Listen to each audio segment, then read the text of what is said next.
नमस्कार, मी अभिजित खांडकेकर तुम्हा सगळ्यांचं स्वागत करतो आजच्या भागात। आपण पाहत आहात क्रिमिनल्स, चाहूल गुन्हेगारांची। असं म्हणतात की एक स्त्री एका आयुष्यामध्ये अनेक जन्म घेते। ती एक मुलगी असते, नंतर आई बनते, नंतर आजी सुद्धा होते आणि या संपूर्ण प्रवासामध्ये ती अनेक नातेसंबंध तयार करते। मात्र भूतकाळात अजाणतेपणी घडलेल्या चुकीची सावली ही तिच्या भविष्यावर सुद्धा दिसते। आजच्या या गोष्टीमध्ये असंच काहीसं घडलंय।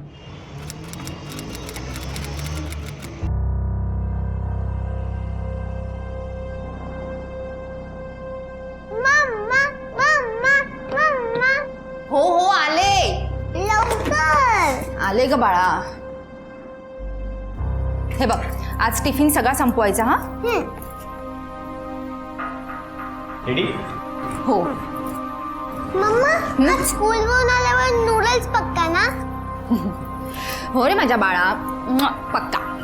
चल हे घ्या, चला bye bye bye. Bye. Love you. Love you to.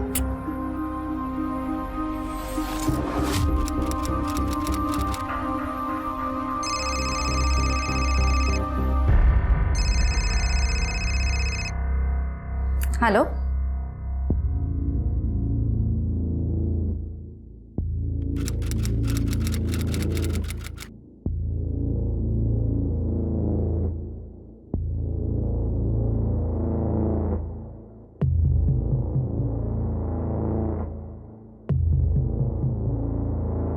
Madam, auto.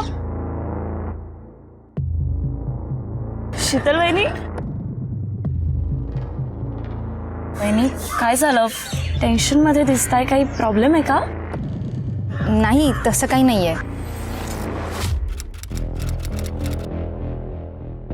मी थोडी गडबडीत आहे। हाँ, बोलते नंतर। कहाँ जाना है मैडम? कहीं नहीं, आप जाओ। येते। हो दादा, हर्षा पार्क। चलिए जल्दी।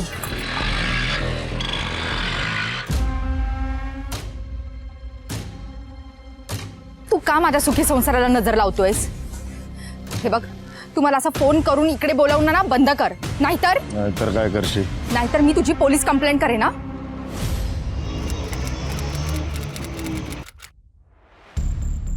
साहेब, साहेब मला कंप्लेंट द्यायची आहे. काय झालं? बसा बसा आधी। मोठे साहेब आहेत का? सर आता राऊंडअपला जाणार आहे, तुम्ही मला सांगा। मला त्यांना भेटता येईल का प्लीज? या सर, तुम्ही जायला निघाले का? सर, यांना महत्त्वाचं बोलायचं आहे तुमच्याशी। साहेब, माझी बायको हरवली आहे. तुम्ही शांत बसा जरा, बसा।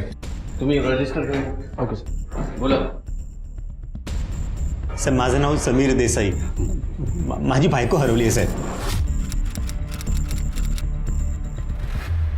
कधीपासून हरवले? संध्याकाळी 6 वाजता मी ऑफिसला होतो, तेव्हा माझ्या मुलीने मला कॉल केला। ती शाळेतून घरी गेली, पण घरी कोणीच नव्हतं। आमच्या शेजारच्या बहिणी आहेत विमला, त्यांच्या मोबाईलवरून तिने कॉल केला होता। मी लगेच घरी गेलो साहेब, पण तोपर्यंत सुद्धा ती आली नव्हती। साहेब, मी तिला सतत फोन करतोय, पण तिचा मोबाईल स्विच ऑफ लागतोय। बरं, तिला पुन्हा एकदा कॉल करा आणि फोन स्पीकरवर ठेवा।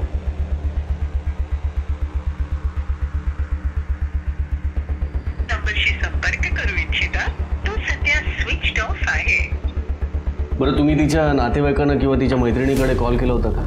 साहेब, सगळ्या मित्रमैत्रिणी, सगळे नातेवाईक, सगळ्यांना फोन केला साहेब। तिच्या माहेरी सुद्धा फोन केला, ती कुठेच गेली नाही आहे साहेब। तुमच्यात काही भांडण वगैरे झालं होतं? कदाचित त्यालाच कंटाळून कुठेतरी गेली असं। साहेब, आता नवरा बायको म्हटल्यावर थोडी भांडणं तर होणारच ना। आपण साहेब, तिला घर सोडून जावं लागेल एवढं भांडण नक्की नाही झालं होतं। ठीक आहे, तुम्ही तिच्या डिटेल्स द्या।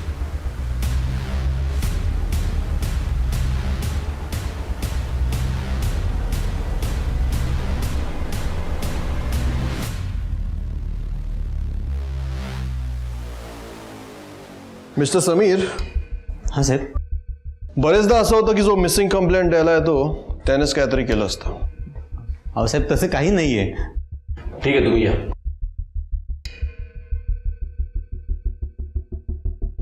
कदम, फोटो बघू। हां,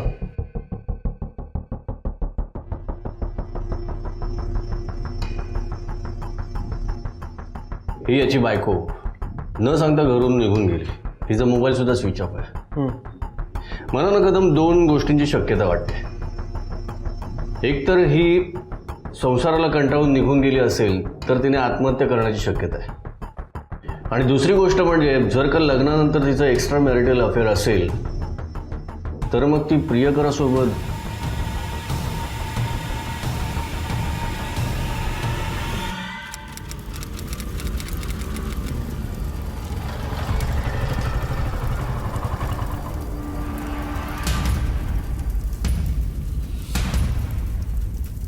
हॅलो, या नंबरवर कॉल करत नको जाऊस.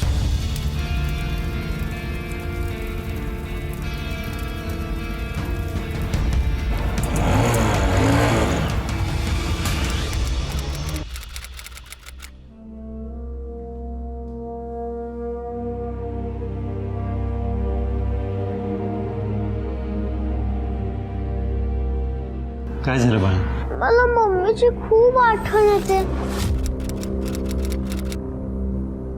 ती अजूनपर्यंत आली का नाही? बाळा, तू काहीच काळजी करू, मी आहे ना.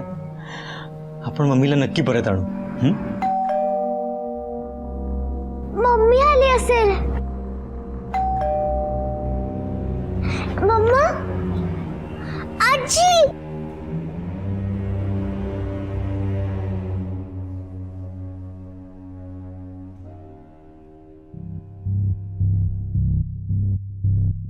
कुठे कुठे माझी शीतल? तुम्हीच काही बरं वाईट केलं असणार तिचं. तुमच्याच त्रासाला कंटाळून गेली ना ती. काहीतरीच काय बोलताय? माझ्याच डोक्याला त्रास दिली होती ती. मनाला येईल तसं वागायची. एवढी बेजबाबदार झाली होती की मूर्खासारखा काहीतरी बोलू नका. माझी शीतल कधीच बेजबाबदार नव्हती. आजी, बेटा मी आहे ना. आपण मम्मीला नक्की घेऊन येऊ. आजी.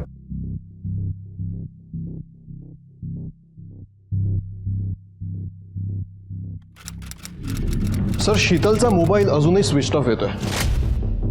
मी तिच्या सोसायटीमध्ये आणि आसपासच्या एरियामध्ये चौकशी केली, पण कोणालाही शीतलच्या बद्दल काहीच आयडिया नाही. हो, पण सोसायटीच्या वॉचमॅनने आणि शेजारच्या बाईने मला सांगितलं की त्यांनी शीतलला बाहेर जाताना तर पाहिलं, पण ती गेली कुठे हे त्यांना माहिती. आणि आपल्यालाही इतर कुठल्याही पोलीस स्टेशन, रेल्वे स्टेशन किंवा हॉस्पिटलमधून काहीच रिस्पॉन्स नाही आहे. कदम, या शीतलचं कॉल रेकॉर्ड्स काढा आणि तिचं लास्ट मोबाईल लोकेशन काय आहे त्याची माहिती काढून तिथे चौकशी करून घ्या. Yes sir.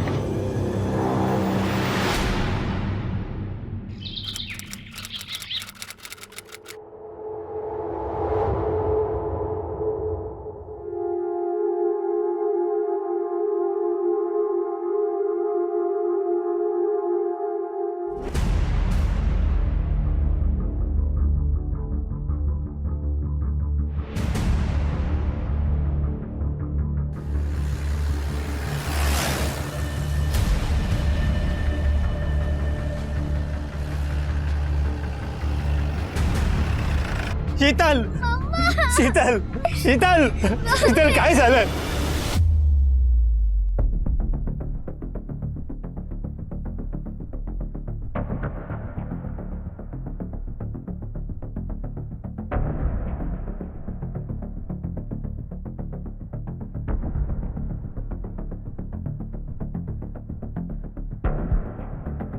सर, रक्त खूप वाहते.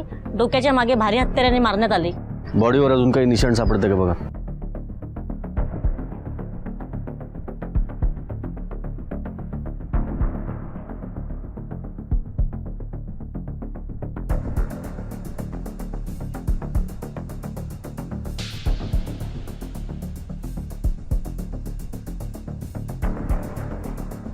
कदम, बॉडी पोस्टमॉर्टमला पाठवायची व्यवस्था करा आणि फॉरेन्सिक टीमला बोलवून घ्या.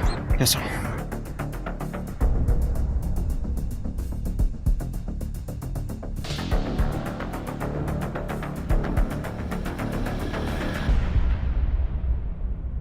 कदम, टेरेसपासून इथपर्यंत कुठेच रक्ताचे दाग दिसत नाही आहेत. याचा अर्थ या बाईचा मृत्यू वर टेरेसवरच झालेला दिसतोय. पण ही बाई टेरेसवर काय करायला गेली असेल?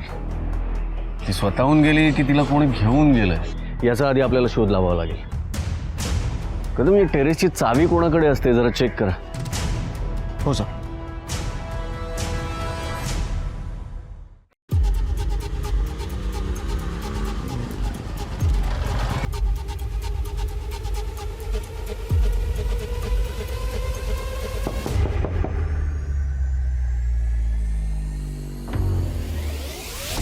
काल तू म्हणालास की तू शीतलला परत येताना बघितलंच नाहीस. याचा अर्थ तुझं तुझ्या कामात लक्ष नसतं. अरे कोण आलं कोण गेलं हेच बघायचं काम आहे ना तुझं. अहो साहेब, माझं सगळीकडे नीट लक्ष असतं. मी डबा सुद्धा इथे बसून खातो साहेब. पण खरं सांगतो, मी त्या दिवशी शीतल मॅडमला परत येताना नाही बघितलं. टेरेसची चावी तुझ्याकडे असते बरोबर. मग तुला कसं माहित नाही हे कधी आणि कसं घडलं. अहो साहेब, टेरेसची चाबी फक्त माझ्याकडेच नाही तर आमचे सेक्रेटरी आमरे आहेत ना, त्यांच्याकडे पण असते. बरं, शीतलचं कोणाशी काही भांडण किंवा शीतल विषयी कोणाचा राग किंवा खुन्नस होती? शीतल मॅडमचा स्वभाव खूप चांगला होता. हा पण काय? ते आमरे आहेत ना, त्यांच्याबद्दल शीतल मॅडमला राग होता. ते दिसले ना की त्यांच्या कपाळावर आठे यायचे. का? ते आमरे आहेत ना, त्यांची बायकांबाबत नजर जरा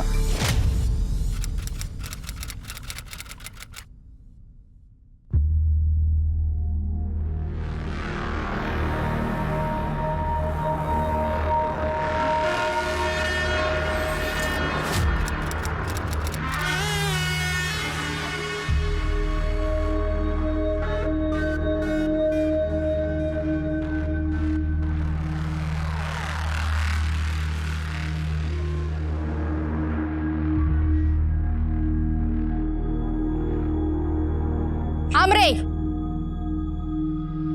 अहो त्या मुलीकडे अशा घाणेरड्या नजरेने बघताना तुम्हाला लाज नाही वाटत? तुमच्या मुलीच्या वयाची ती. तुमचा गैरसमज झालाय. अहो गैरसमज हा एकदा होतो. येणाऱ्या जाणाऱ्या प्रत्येक बाईकडे तुम्ही अशा किळसवाण्या नजरेने बघता. नाही, आता थांबाच. आता मी ही गोष्ट सोसायटीतल्या सगळ्यांना सांगते, मग तेच ठरवतील तुमचं काय करायचं ते. शीतल मॅडमने त्यांची धमकी खरी केली. त्या दिवशी सोसायटीतले लोक आमऱ्यांच्या घरी मोर्चा घेऊन गेले होते. त्यातल्या एका माणसाने रागाने त्यांच्या तोंडावर काळं फासलं. 1-2 माणसांनी हात बी साफ केला. पुढचे काही दिवस आमरेंना घरातनं निघणं मुश्किल झालं होतं साहेब. व्हिडिओ पण व्हायरल झाला होता त्यांचा. लय बदनामी झाली साहेब आमरेंची. मला खात्री आहे हे सगळं तुम्हाला ना त्या वॉचमननेच सांगितलेलं असणार. तुम्ही फक्त एवढं सांगा की काल दिवसभर तुम्ही कुठे होता? कुठे म्हणजे घरीच होतो. क्लब हाऊसच्या टेरेसची चावी तुमच्याकडे आणि त्या वॉचमनकडे होती. याचा अर्थ तुम्हीच शीतलला मारले आणि तिची बॉडी टेरेसवर डंप केली. अहो काहीतरी काय बोलताय साहेब. मला मान्य आहे शीतलचं आणि माझं पटत नव्हतं म्हणून खून कसा करेन. आणि हे पण आहे की ना, त्या वॉचमनचं आणखीन शीतलचं एकमेकांवर खुन्नस होती. कशावरून?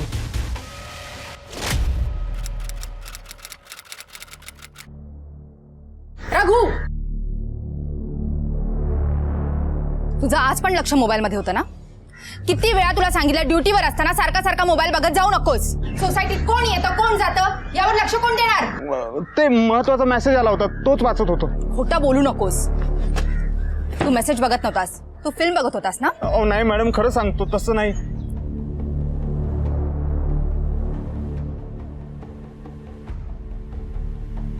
मॅडम काय करतो? थांब, आंबरेंनाच फोन करते. हो मॅडम, त्यांना प्लीज फोन नका लावू. यावेळेस माफ करा. हॅलो आमरे, आताच्या आता सोसायटीच्या गेटवर या. काय झालं वहिनी, एवढ्या तातडीनं बोलवलं? या रघुला मी कित्येक वेळा सांगितलं ड्युटीवर असताना सारखा सारखा मोबाईल बघत जाऊ नकोस, पण हा ऐकत नाहीये. आजही तो तेच करत होता. काय रे, काय म्हणतात वहिनी? तुला मोबाईल मध्ये बघायचे पैसे देतो का? हा, आतमध्ये सोसायटीमध्ये कोण येतं कोण जातं लक्ष नको का ठेवायला तुला? साहेब माफ करा, परत असं नाही होणार. माझी माफी नको मागू, वहिनींची माग. मला माफ करा मॅडम, परत असं नाही होणार. आमरे, या रघुला आजच्या आजच ड्युटीवरून काढून टाका. मॅडम,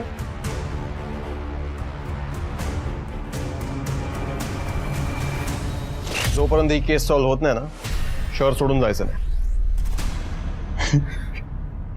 अरे बघ ना यार, काय झालं? हे सगळं नीट चालू होत. अरे आता काय रडायचं नाटक करतोयस? तू जीव घेतलास माझ्या शीतलचा. गप्पा बसा. इथे परिस्थिती काय आणि तुम्ही बोलताय काय? तू गप्प बस. काकू शांत व्हावं. जे घडायचं होतं ते घडलं ना. उगाच खोटा खोटा वाटतोय.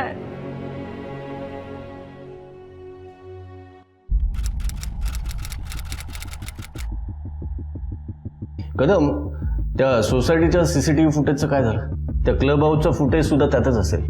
मागवले सर. गुड. बरं कदम, या शीतलला टेरेसवर कोण आणि का घेऊन गेला असेल? आणि ती जी कोणी व्यक्ती असेल ती टेरेसवर जाताना त्या वॉचमॅनने तिला पाहिलं का नाही? सर मला त्या वॉचमन आणि आमरेवर शंका येते. दोघांचा शीतलवर खुन्नस होता आणि दोघांकडे टेरेसची चावी असायची. कदम, एक गोष्ट तर कन्फर्म आहे, ही जी कोण खून करणारी व्यक्ती आहे ती शीतलच्या चांगलीच परिचयाची असणार. शीतलचं सगळं शेड्यूल त्याला माहीत असणार. कदाचित त्यानेच घरात घुसून शीतलचा खून केला आणि तिची बॉडी टेरेसवर डंप केली असणार. म्हणजे शीतलचा नवरा, कारण का त्याला शीतलची प्रत्येक हालचाल माहीत असणार. नाही, तो तर ऑफिसमध्ये होता. त्याच्या मुलीचा त्याला फोन आल्यानंतर तो घरी आला. सर, अविनाश आणि त्यांची पत्नी विमला भेटायला आले. बोलवा त्यांना.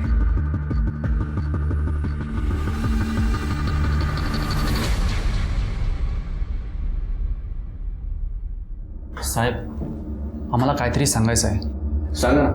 म्हणजे साहेब, तुम्ही असं समजू नका की आम्ही आरोप करतोय, पण आम्हाला असं वाटतं हे सगळं आहे ना समीरनीच केलं असेल.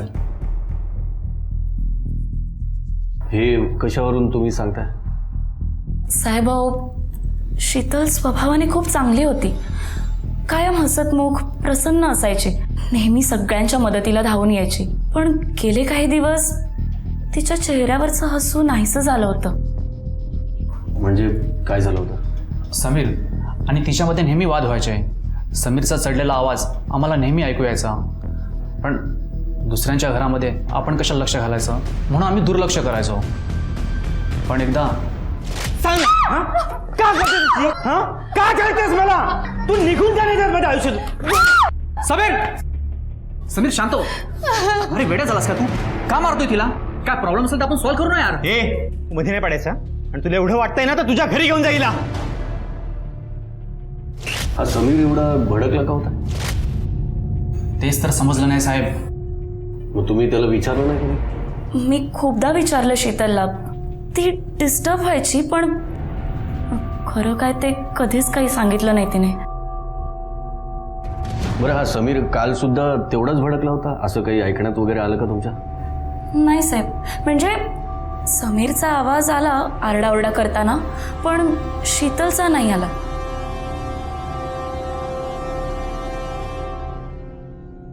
सोनू, एक बिस्किट. नाही, नको. एक बिस्किट. आता नाही पाहिजे. अच्छा, दूध पितेस का? मला फक्त मम्मीच पाहिजे असून मला काही नको.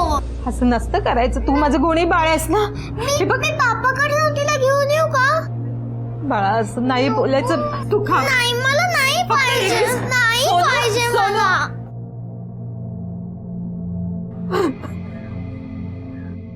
कदम, एवढं सगळं घडलं तरी सुद्धा या शीतलने तिच्या नवऱ्याबद्दल कंप्लेंट का नाही केली? तुम्ही आपले रेकॉर्ड चेक केलेत का सगळे? ही गोष्ट सुटता कामा नये. हो सर, मी फाईल्स चेक केल्या. तिने कधीच कंप्लेंट केली नाही. कदम, आपल्या देशातल्या बायकांचा ना हाच प्रॉब्लेम आहे. म्हणजे नवऱ्यांचा मार खातात पण कोणाला काहीच सांगत नाही. पोलिसांकडे सुद्धा तक्रार करत नाहीत. सर, शीतलचे PM रिपोर्ट आणि कॉल रेकॉर्ड्स.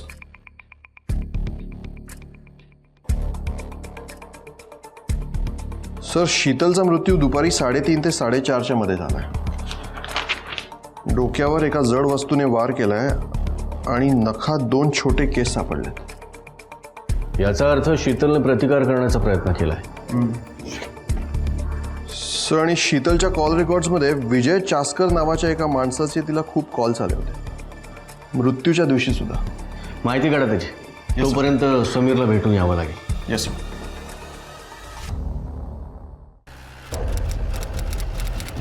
समीर, तुमच्यात आणि शीतलमध्ये भांडणं व्हायची तेव्हा तुम्ही तिला मारायचात? साहेब, मी सांगितलं ना, नवरा बायको म्हटलं की थोडी भांडणं आलीच. पण मग बेल्टने मारण्यात पण भांडणं व्हायची? काय? तू माझ्या शीतलला बेल्टने मारायचास? पापी खुनी. मी शीतलला नाही मारलंय. साहेब, याला फाशीची शिक्षा द्या. माझ्या मुलीचा खून यानेच केलाय. हे बघा, तुम्ही जरा शांत व्हा. विजय चास्कर कोण? सोनू आत एकटी आहे, मी आते. काय झालं? म्हणजे विजयचं नाव ऐकल्यावर तुम्ही असं रिॲक्ट का झाला? साहेब, विजय शीतलचा लग्नाआधीचा बॉयफ्रेंड. ही गोष्ट तुम्हाला आधी माहीत होती? नाही साहेब, मला आधी या गोष्टीची कल्पना नव्हती. पण गेल्या काही महिन्यांपासून त्याची कॉल यायला लागली होती शीतल. त्याचा कॉल आला की ती आत निघून जायची. तिच्या चेहऱ्यावरचे हावभाव बदलायचे. मी बऱ्याचदा तिला विचारलं पण टाळाटाळ करायची. एकदा मी तिचं बोलणं चोरून ऐकलं. मी ऑफिसला गेल्यानंतर ती बाहेर जाणार होती म्हणून मी ऑफिसला जायला निघालो आणि पार्किंग लॉटमध्येच थांबलो.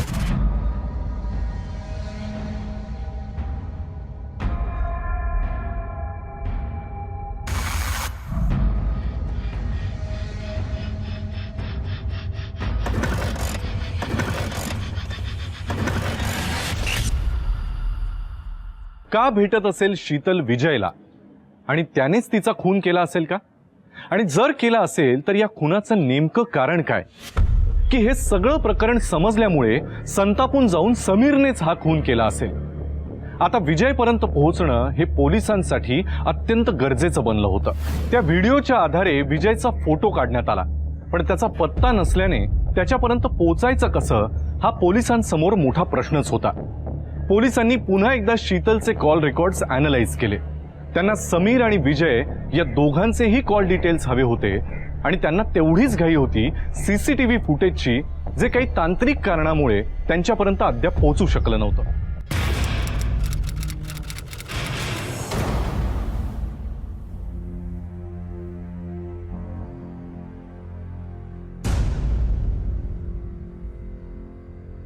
तुला सांगितलं होतं ना, चल. तू इथे कशाला आलीस? तुला सांगितलं होतं ना हे मॅटर शांत होईपर्यंत यायचं नाही, सुट्टी घ्यायची. मग अरे मला जाम भीती वाटायला लागली. तुला माहिती का माझा नवरा गावी गेलाय. त्याला ह्यातलं काहीच माहित नाही. त्याला जर कळलं ना चिरेल मला तो. हळूहळू बोल. त्यापेक्षा आपण पोलिसांना सांगून टाकूया ते सगळं. अगं हे सगळं पोलिसांना कळलं तर काय होईल माहितीये का तुला? अरे पण त्यांनी स्वतःहून शोधून काढलं तर कळतंय का तुला काय होईल ते? त्यापेक्षा आपण हे सगळं सांगून टाकूयात म्हणजे आपली शिक्षा तर कमी होईल.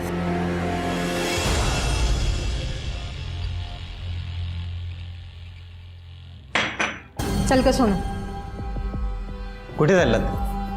मी माझ्या नातीला सोबत घेऊन चालले. तुझ्यासारख्या फालतू माणसाकडे एक क्षणभरही ठेवायचं नाही तिला. काय म्हणाला? फालतू मी नाही, तुमची मुलगी होती. आणि काय हिला घेऊन जाते ना, घेऊन जा, मला काहीच फरक पडणार नाहीये. इनफॅक्ट ना मला डाऊट आहे ही माझी मुलगी नाहीये, ही त्या भिकारडा विजयची मुलगी आहे.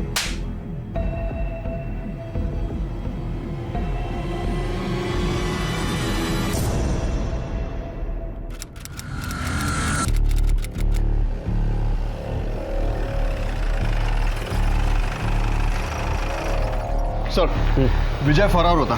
आपल्या खबरी नेटवर्कने दिलेल्या ॲड्रेसवर आम्ही पोहोचलो आणि तिकडे त्याला उचलला. चला.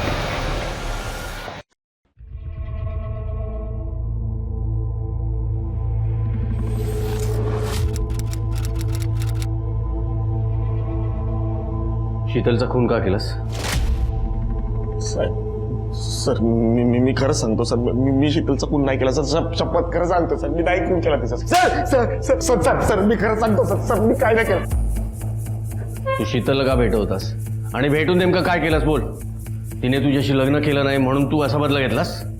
सर नाही सर, मला तिचा बदला घ्यायचा असता तर मी केव्हाच घेतला असता.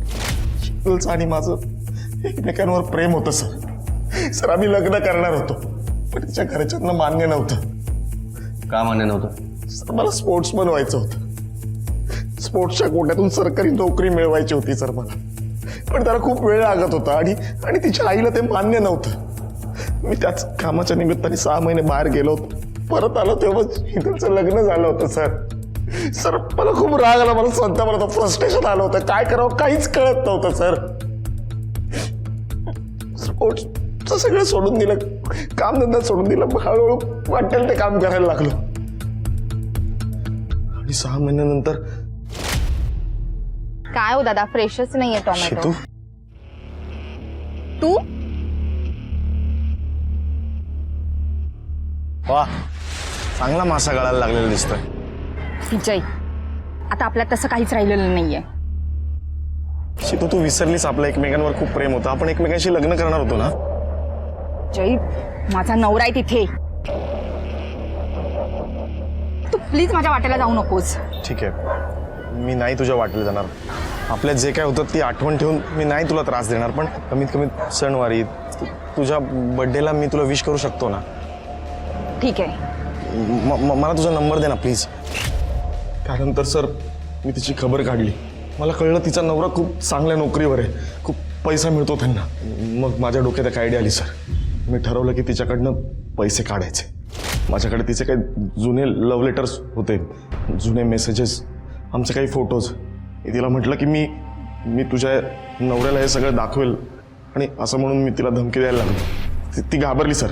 मग ती मला 2-4 हजार रुपये द्यायला लागली. पण अचानक मला 5 लाखांची गरज होती. मी तिला कॉल केला सर. मी तिला म्हटलं की मला 5 लाखांची गरज आहे. ती नाही म्हणाली, नकार दिला सर तिने मला. तुम्हाला सारखं सारखं फोन करून धमकी देणं बंद करा, नाहीतर काय करशील? नाहीतर मी तुझी पोलीस कंप्लेंट करेन ना. पोलीस कंप्लेंट करणार? ठीक आहे, कर. मी एक काम करतो, पण माझ्याकडे ना आपले काही फोटोज आहेत, आपले काही लव्ह लेटर्स आहेत, हे सगळे ना मी तुझ्या नवऱ्याला, तुझ्या लाडक्या मुलीला दाखवतो. विजय, हा सगळा त्रास जाईल तुझा. मला फक्त 1 टाइम पैसे दे, 5 लाख रुपये. अरे पण 5 लाख रुपये मी आणू कुठून? तू तुझ्या घरातनं दागिने चोरायचे आणि मला आणून द्यायचे. तुझे दागिने 5 लाख रुपयांचे तर असतीलच ना? ठीक आहे, चल. त्यानंतर ती रिक्षाने पुढे गेली. मी बाईकने तिला फॉलो करत होतो. ती तिच्या घराच्या गेट मध्ये आत गेली. मी रस्त्याच्या बाहेर थांबलो होतो तिची वाट बघत सर. बराच वेळ वाट बघितली सर मी, पण ती काय आली नाही. म्हणून मी तिला फोन केला सर. मग तिचा फोन स्विच ऑफ येत होता सर. म्हणून मग तू तिचा पाठलाग करत तिच्या घरी गेलास आणि तिला टेरेसवर नेलंस आणि तिचा खून केलास ना? नाही सर, मी खरं सांगतो सर, मी नाही तिचा खून केला. त्या सोसायटीच्या विरुद्ध दिशेला असलेल्या सोसायटीचं CCTV फुटेज मिळालं. पोलिसांनी ते फुटेज फार बारकाईनं पाहिलं आणि त्यांच्या 3 गोष्टी लक्षात आल्या. एक म्हणजे 3 ते 4 या वेळेमध्ये कॅमेरा बंद होता. दुसरं म्हणजे 3:15 वाजता शीतल परत आली, जे त्यांना विरुद्ध दिशेच्या विंगच्या कॅमेरामध्ये दिसलं होतं. आणि तिसरं म्हणजे 3:30 वाजता एक बाई जी सेल्स गर्ल सारखी दिसत होती, तिनं बिल्डिंगमध्ये रजिस्टरमध्ये एंट्री न करता प्रवेश केला. अशातच फॉरेन्सिक रिपोर्ट सुद्धा आले. गच्चीतल्या कुलपावर कोणाचेही फिंगरप्रिंट्स नव्हते किंवा ते पुसले गेले होते. याचा अर्थ हा खून फार विचारपूर्वक करण्यात आला होता. शीतलच्या नखामध्ये जे केस सापडले ते एका बाईचे होते. याचा अर्थ त्या सेल्स गर्लने तर हा खून केला नसेल ना. पण हे वॉचमनच्या मदतीशिवाय कसं काय शक्य?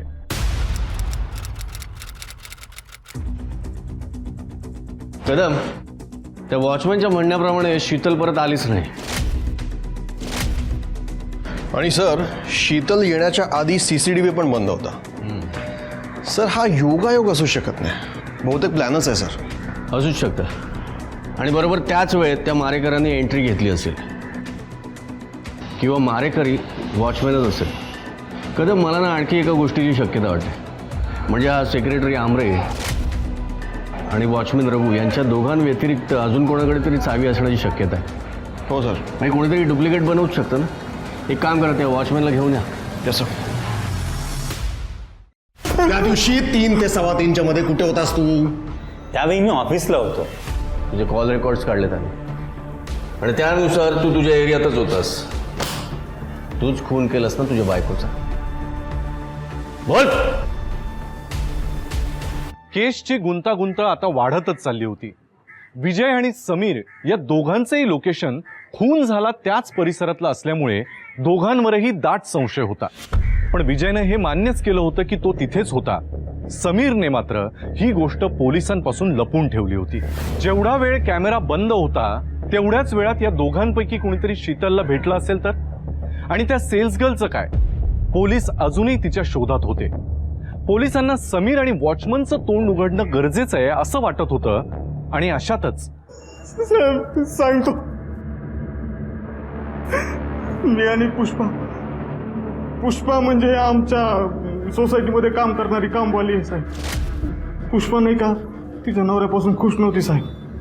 आणि माझंही लग्न झालं नाही, त्यामुळे आम्ही दोघं गच्चीवर जाऊन, मी त्या जागेवर नाहीये हे कुणाला कळू नये म्हणून मीच तो CCTV बंद करायचो साहेब. म्हणजे त्या दिवशी पण तसंच झालं होतं. आम्ही मोजून 10 मिनिटासाठी गच्चीवर गेलो होतो. तेवढ्यात त्या पुष्पाला कामासाठी फोन आला आणि आम्ही तिथून निघून गेलो साहेब.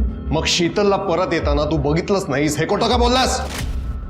नाही साहेब, मी खरं सांगतोय साहेब, मी खरंच नाही बघितलं ती. कारण त्या दिवशी मी मोबाईलवर पिक्चर बघत होतो. त्या सेल्समॅन बाईचं काय आलं? ती सोसायटीमध्ये नेहमी येते आणि त्यामुळे एंट्री करायला तिचे नेहमी नखरे असतात साहेब. कधी कधी माझं लक्ष नसताना नजर चुकून निघून बी जाते.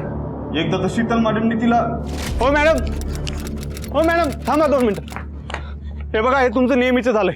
2 मिनिटं लागतात एंट्री करायला, ती करून द्या, मग जा कुठे जायचं. अरे काय कटकट आहे यार, ऑलमोस्ट मी इथे रोज येते. पिंकी, तू त्याच्यावर का ओरडतेस? तो बरोबरच बोलतोय. आणि काय ग, रजिस्टर मध्ये एंट्री करायला कितीसा वेळ लागतोय? तू जा रे, रजिस्टर घेऊन ये. हो मॅडम. आणि हो, माझी तुझ्याकडे अजून एक तक्रार आहे. तू मागच्या वेळेस जो शॅम्पू दिला होतास ना, त्याने मला फार त्रास झाला. तो घेऊन जा आणि त्या बदल्यात दुसरा आणून दे.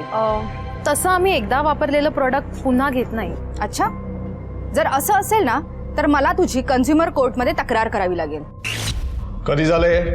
ज्या दिवशी शीतल मॅडमचा मर्डर झाला त्याच्या 1 दिवस आधी. साहेब, मला शीतलकडून डिवोर्स हवा होता आणि त्यासाठी मी वकिलाला भेटायला तिकडे गेलो होतो.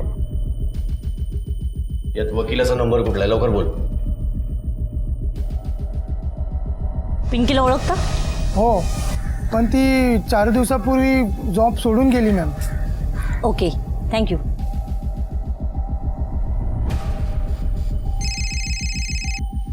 बोला.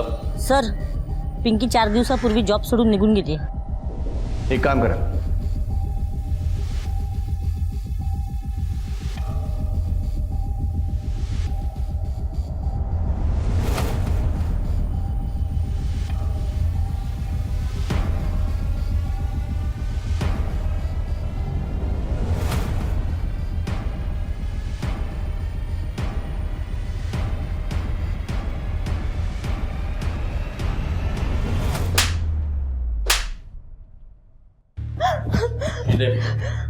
साहेब, मी खून नाही केला.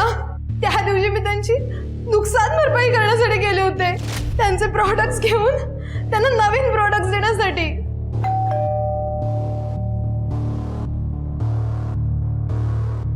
यांचं आपलं कायमचं टीव्ही दाराची बेल सुद्धा ऐकू येत नाहीये. साहेब, मी खरंच खून नाही केला. पण मग बरोबर त्याच दिवशी तू कंपनी सोडून का गेलीस? कारण मला दुसऱ्या कंपनीत चांगली ऑफर आली होती. संशयाच्या सुईचा काटा नुसता फिरतच होता, पण त्यातून ठोस असं काही हाती लागत नव्हतं. आणि अशातच पोलिसांना विजयविषयी अतिशय महत्वाची अशी माहिती मिळाली. शीतलच्या घरच्यांनी तिचं लग्न दुसरीकडे लावून दिलं होतं आणि याच फ्रस्ट्रेशनमध्ये तो काही चुकीची कामं करायला लागला. छोट्या मोठ्या मॅटर्समध्ये तो जेलमध्ये जाऊन आलाच होता, पण आता विजयनं इतरांसाठी छोटी मॅटर्स करताना स्वतःसाठी मोठं प्रकरण तर निर्माण केलं नसेल ना? त्या शीतलने तुला दागिने द्यायला नकार दिला म्हणून तू तिचा खून केलास ना? मी नाही मारलं तिला साहेब, मी खरं सांगतो, मी नाही मारलं. मी खरं सांगतो. सर, तुमचा अंदाज खरा ठरला.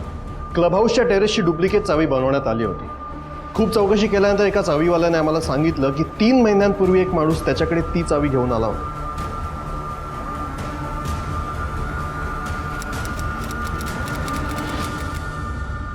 मिस्टर अविनाश, बोल, शीतलचा खून कसा आणि का केलास? शीतलचा खून मी का करू? तुमच्याजवळ काही ठोस पुरावे आहेत का माझ्या विरुद्ध? काय ना, तुमच्या सोसायटीच्या टेरेसच्या 2 ओरिजिनल चाव्या आहेत. त्यातली एक चावी तुमचा सेक्रेटरी आमरे त्याच्याकडे असते आणि दुसरी चावी तुमचा वॉचमॅन रघु त्याच्याकडे असते. आणखीन एक कोणीतरी डुप्लिकेट चावी बनवली, ती चावी तुझ्याकडे असते. हो साहेब, ह्या आधी साहेब मी सेक्रेटरी होतो. 3 महिन्यापूर्वी नवीन कमिटी आली आणि तो आमरे सेक्रेटरी झाला. तो होण्याआधीच साहेब मी डुप्लिकेट चावी बनवून घेतली होती. कशासाठी? रोज रात्री साहेब चोरून दारू प्यायची सवय आहे साहेब मला. क्लब हाऊसच्या गच्चीवर मी नेहमी दारू प्यायचो आणि ही गोष्ट साहेब कोणालाच माहीत नव्हती. शीतलचा खून का केलास? अहो साहेब, काही काय बोलतायत? तो का खून करेल? उलट शीतल तर त्याला भाऊ म्हणायची. हो असेल मानत, पण शीतलचा ज्या दिवशी खून झाला त्या दिवशी तिचा नवरा वकिलाकडे गेला होता. त्याची आम्ही खात्री सुद्धा करून घेतली. तुमचा वॉचमॅन तो जागेवर होता. विजय हा रस्त्याच्या पलीकडे शीतलची वाट बघत उभा होता. पिंकी म्हणजे ती सेल्स गर्ल सोसायटीतून दुसऱ्या मिनिटाला बाहेर आली. आणि आता राहिला आमरे, तो त्याच्या भावाकडे गेला होता. त्याचे ठोस पुरावे आमच्याकडे आहेत. आता उरलं कोण? हो साहेब, पण ह्यावरून सिद्ध कुठे होतो की खून मीच केला? कारण शीतलचा खून झाला त्यावेळी तिचा मोबाईल स्विच ऑफ झाला होता आणि तिचं मोबाईल लोकेशन तुझ्या घराच्या आसपासच दाखवतंय. साहेबभाऊ, मग हा योगायोग सुद्धा असू शकतो ना? असेल. बघा डे, याला DNA टेस्टसाठी घेऊन जा. हो साहेब, साहेब मी काय केलं साहेब? साहेब मी खरं सांगतो साहेब, मी काय नाही केलं. मी केलाय.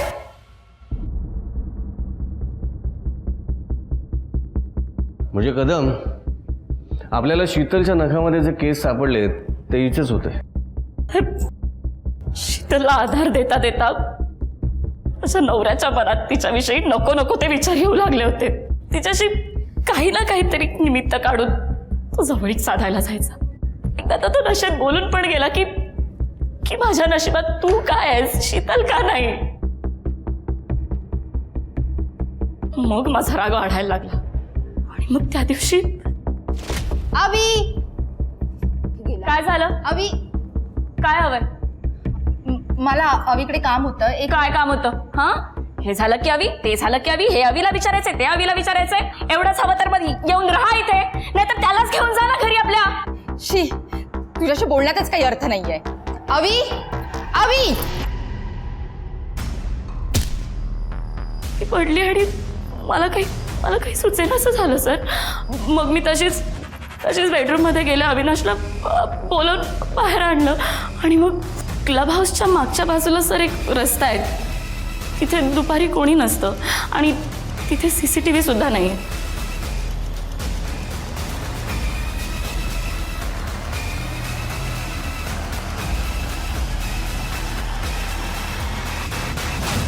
आपल्या आसपास वावरणाऱ्या पुरुषांमध्ये एक स्त्री नेहमीच आपला भाऊ, काका, मामा, वडील असे आधार शोधत असते. मग तसेच आधार ती पोलिसांमध्ये का शोधत नाही? रमेश आणि विजय आपल्याशी कसं वागतायत हे जर शीतलनं पोलिसांना विश्वासात घेऊन सांगितलं असतं तर आज कदाचित ती जिवंत असती. आजच्या भागात मी अभिजित खांडकेकर तुम्हा सगळ्यांची रजा घेतो. पुन्हा भेटूया एका अशाच रहस्यमय केससह पुढील भागात. पण तोपर्यंत तुम्ही स्वतःची आणि आपल्या कुटुंबियांची काळजी घ्या. घराबाहेर पडताना मास्क आणि सॅनिटायझरचा वापर नक्की करा. पाहत रहा क्रिमिनल्स, चाहूल गुन्हेगारांची. जय हिंद, जय महाराष्ट्र.